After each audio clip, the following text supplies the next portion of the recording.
In one of the most inaccessible regions of Central America, the Maya have left the remnants of an empire.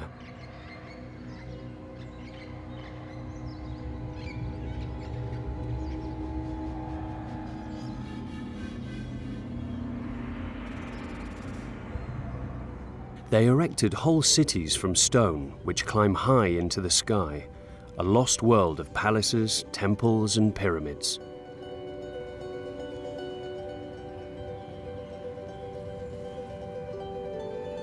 One of the most distinguished civilizations in Latin America created an entire realm covering hundreds of kilometers, which to this day haunts the ground on which its final sanctuaries still stand.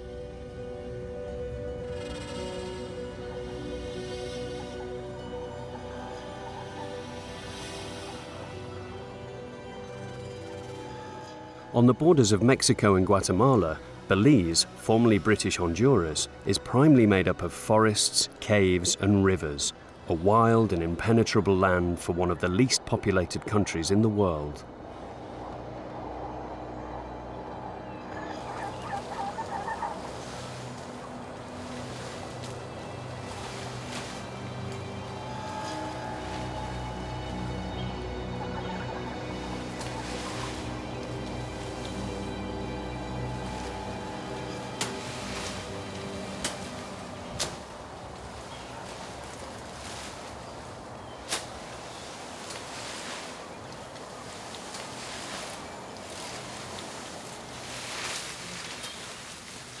Some sample life out in the wild for a few days on treks deep into the forests of Belize.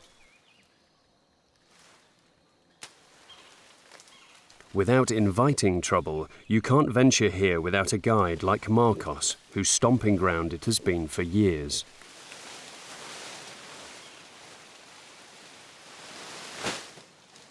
For a long time, the Maya lived in the rainforest, extracting from it food, medicine, wood, and many other things besides.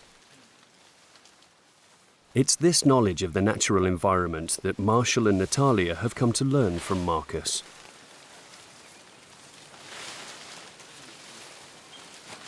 Now, here what we're doing is we're using the leaves, but we're not killing the plant. See, we left behind this right here. Yeah. This is the center part of it. This is going to grow back. It regenerates. So the Maya people, they use it for roofing for their homes, for the roof of their homes.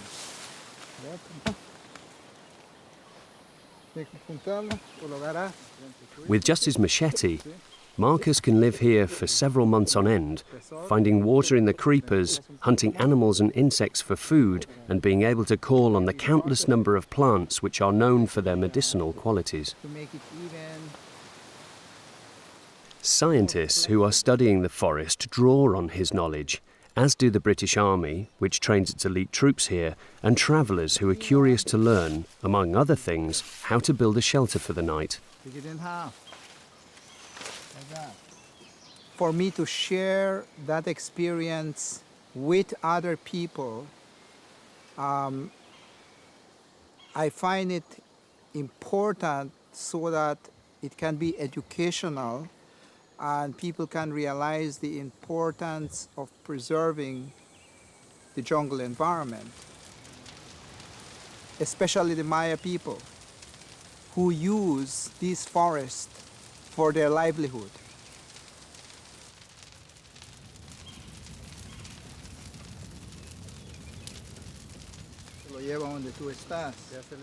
Just by burning a termite mound, it's possible to spend the night in the jungle without being disturbed too much by the nocturnal wildlife.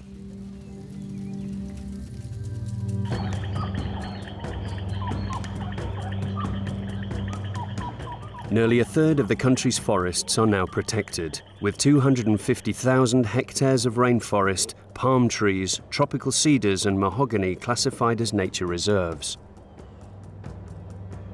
The tallest mountains in this country, the Maya Mountains, reach 1,200 meters in height. This environment is home to the largest natural cave system in the whole of Central America.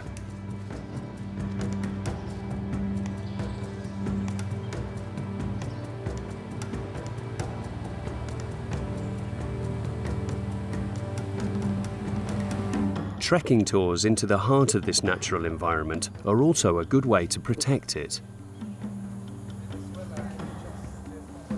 Ecotourism is very important to our country. We need to sustainably use our environment. So we can bring people here and we can show them it's a sustainable industry. And also it gives us the knowledge of protecting what we have because it's important.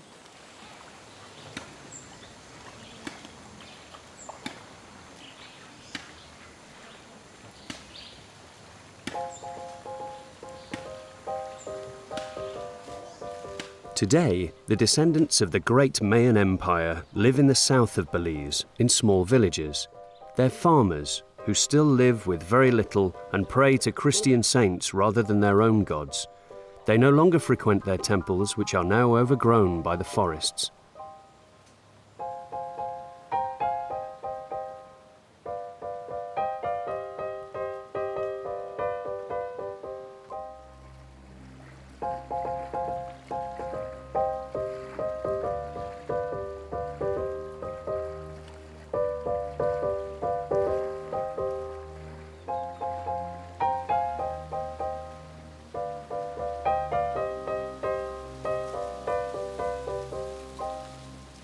Over the course of its history, the Belize of Amerindians has become the Belize of Mestizos.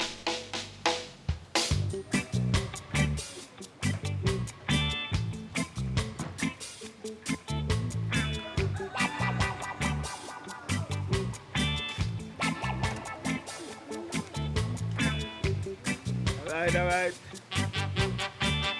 Millions of slaves arrived from Jamaica and the African continent with the first Spanish and British colonizers. Today, due to their blend of ethnicity, history and culture, half the inhabitants of Belize are Creoles. They are mixed-race people of black, Indian and European descent.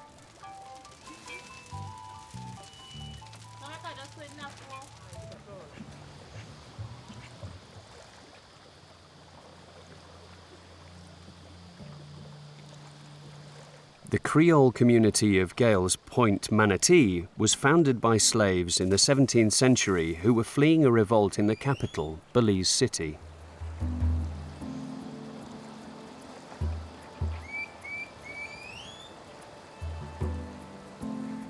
Today, Gales Point is a small community of fishermen perched on the end of the peninsula jutting into a lagoon.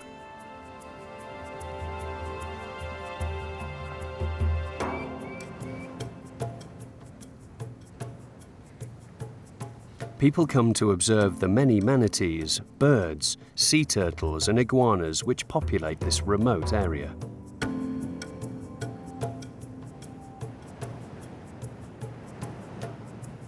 Well, this village here at Gales Point, Manatee, this is a reserve. Gales Point, Manatee area, our Manatee reserve. And we catch a lot of stone bass in this lagoon. That's what we've been doing with the gill net, is throwing for the local bass.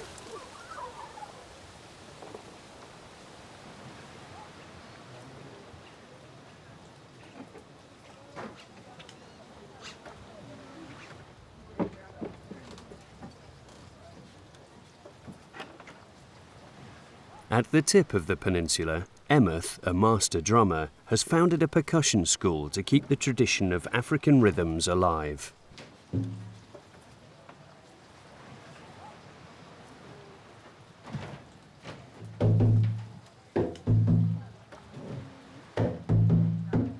People come here from the USA, Canada and Europe to learn to play the djembe, the congas and the balafon. I am from a great family, so I teach the tradition of my people through music, song and dance. So it's my duty to teach to the youths the tradition of my people so this knowledge don't get lost. So the knowledge go from generation to generation. All right, let's try the samba rhythm. Play the bass.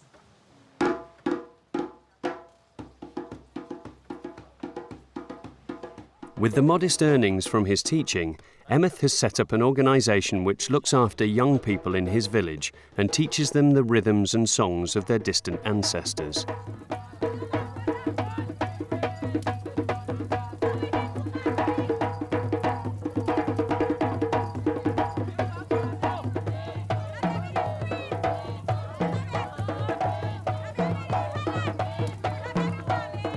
The song they are call and respond. And the roots of this music is from Nigeria. Most of the people that settled in this area here, their roots are from the Igbo tribe.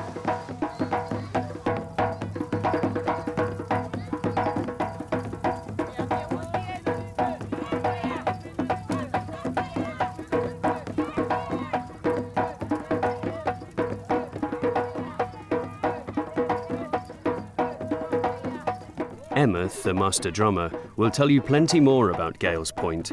It's his dream to share his culture and history with as many people as possible and to keep traditions alive for a long time to come.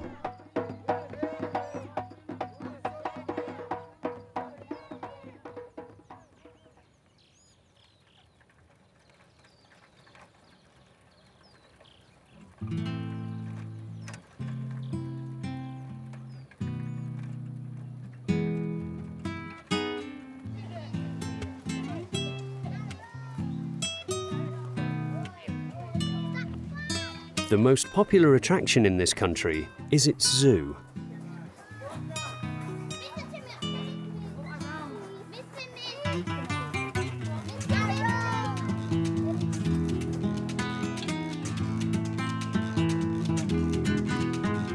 Belizeans and tourists flock here to see crocodiles, jaguars, toucans, tapirs and other native animals.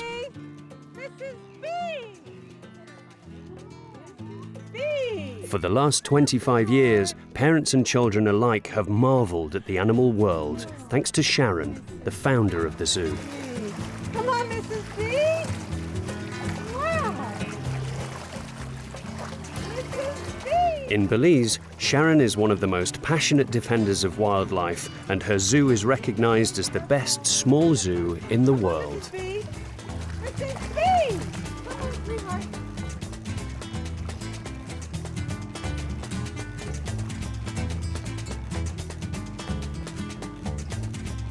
Push the door. Good. Or is it full? I can't keep it straight. Come on in. Wow. Ugh. Can we take pictures? Yes, of course. Come on.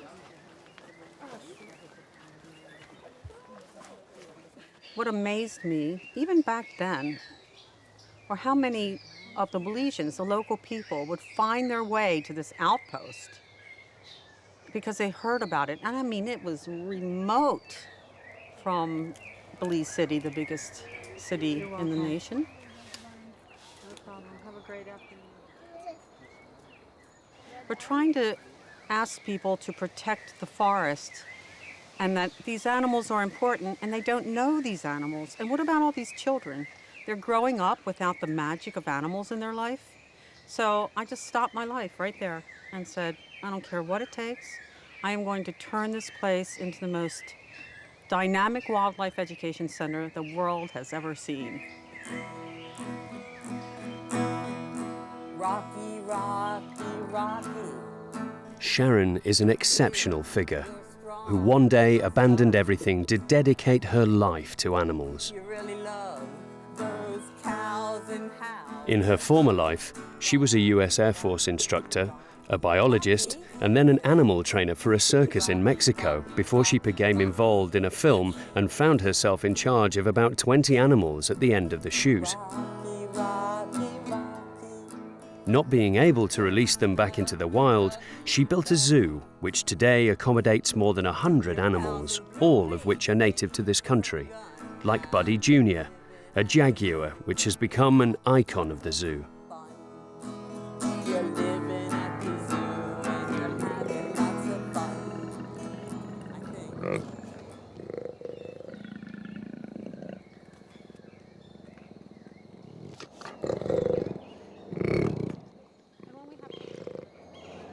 This is a sanctuary. If it weren't for the zoo, they probably wouldn't be alive. Many of them are rehab animals. They come to us very sick. They're people's discarded pets. They're born here, which is great. They're confiscated by government from people who are keeping them in illegally. Every animal has a story.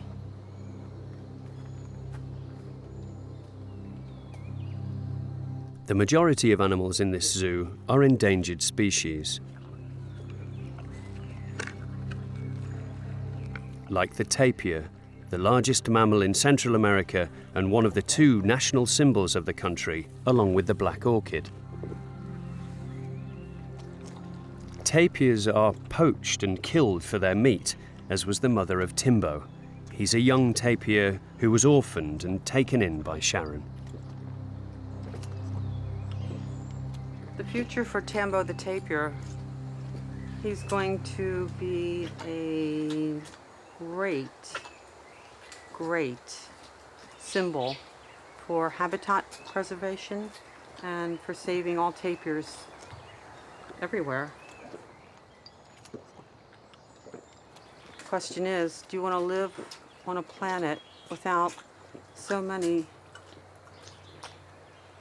dynamic, charismatic, beautiful creatures? I mean, it would be a shame to see everything go off balance if we can save what remains.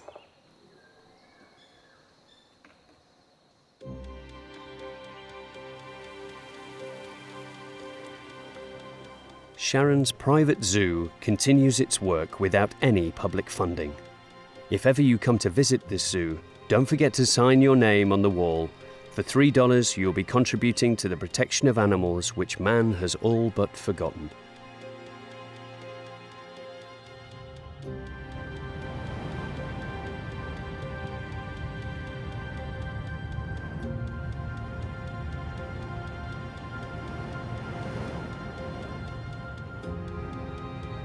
In the Mayan language, Belize means the way to the sea. Its islands, lagoons, and thousands of tiny islets allow you to leave the world behind.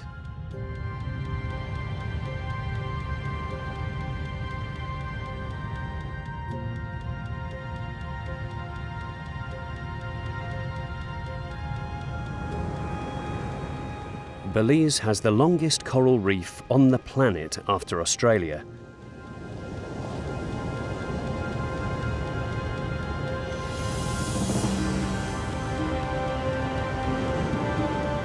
A wonder of nature which has borne witness to the shifting fortunes of the sea. Galleons on their way to new Spanish lands, vessels full of slaves, and British steamboats en route to their colony were all shipwrecked on these coral reefs.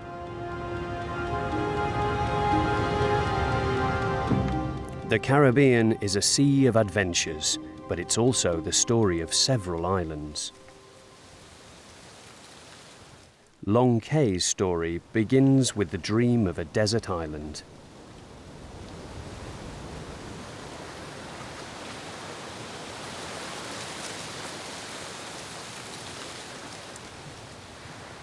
Cut off from the world, this private island was bought in the 70s so that an eco-friendly village could be built here.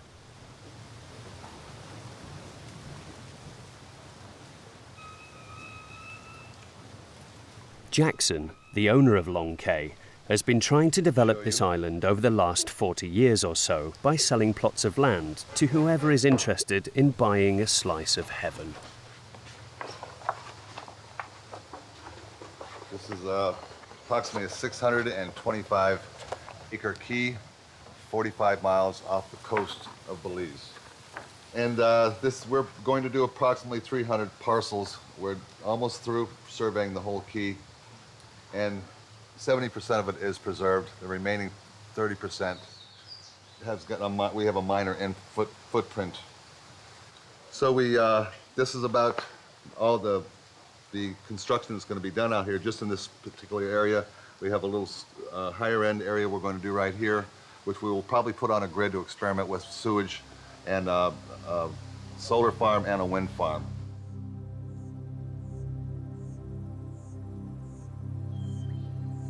The unique aspect of Jackson's eco-project is that he wants to build on this island, despite it being nothing more than a large mangrove swamp.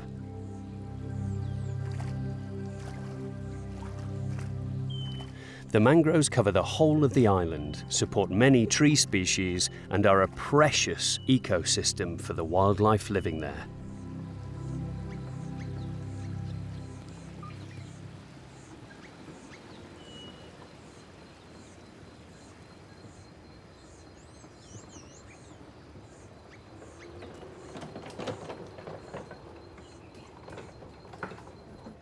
To avoid damaging this natural wonder, a raised wooden walkway of several hundred meters has been specially built.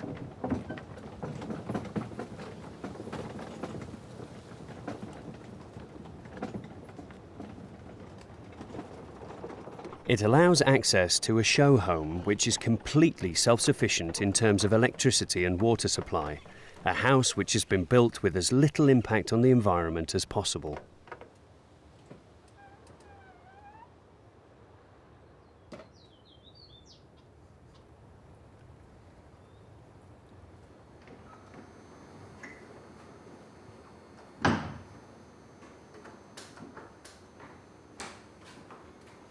This is typical of what we can do. It's a minimal home.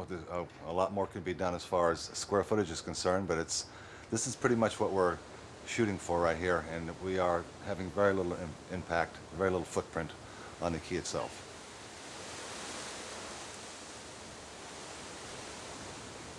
The island is pretty much like it was when I was here 40 years ago. There's not a lot of difference other than we are getting access now, but I'm seeing still, after 40 years, places that I've never seen before. I see plant life, that just pockets of certain plants that I've never seen ever. So it's as you go, you see something more interesting every time. We don't know how they get here. Birds drop seeds. The coconuts are here. They figure that they came from Africa. They floated from Africa. A mangrove bean will come across and stick on the sand, and it'll grow. And this is all untouched. We didn't do any of this.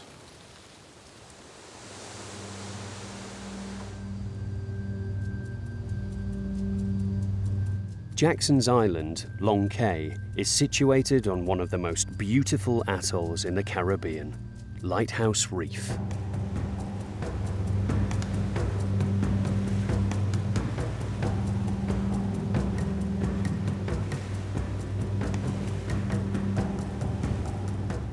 Belize's geological wonder, the Blue Hole, is also part of this atoll.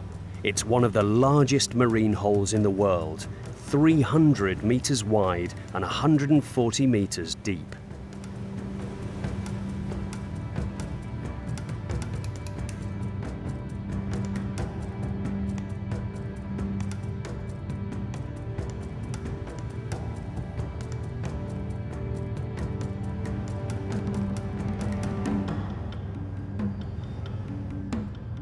The Blue Hole was originally a cave that sank below sea level over 10,000 years ago. It was made famous by Cousteau in the 70s.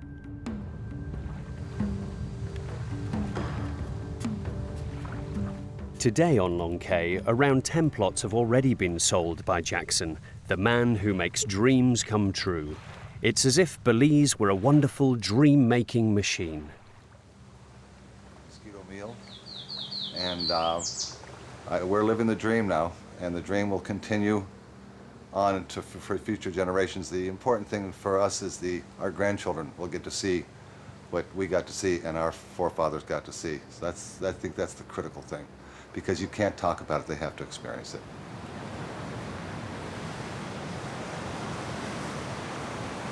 Belize is a distant corner of the world that keeps itself to itself. A slice of heaven on earth for those who want to veer off the beaten track and onto a pristine beach where they can let their dreams run wild.